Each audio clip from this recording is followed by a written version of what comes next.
Monsieur le ministre de l'économie, vous avez annoncé ce week-end la diminution d'une partie du tarif d'abonnement de l'électricité par l'intermédiaire de la baisse de la contribution tarifaire d'acheminement.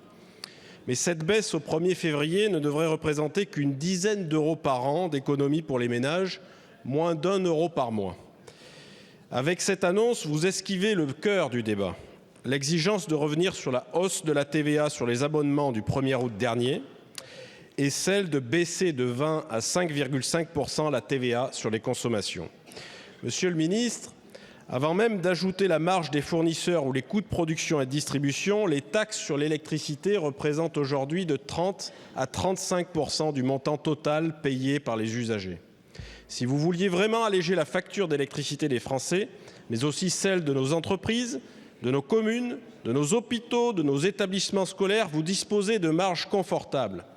La vérité, c'est que les calculs budgétaires à courte vue vous empêchent de faire de la baisse des prix de l'électricité un vrai levier d'économie pour les ménages, de relance de notre économie et d'atteinte de nos objectifs de baisse des émissions de gaz à effet de serre.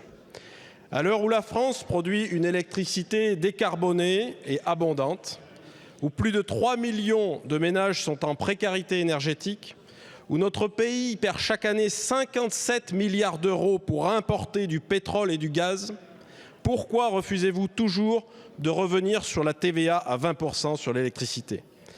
Alors que le débat budgétaire reprend à l'Assemblée, allez-vous au moins soutenir le rétablissement à 5,5% de la TVA sur l'abonnement, comme il a été adopté ici en novembre dernier? Je vous remercie.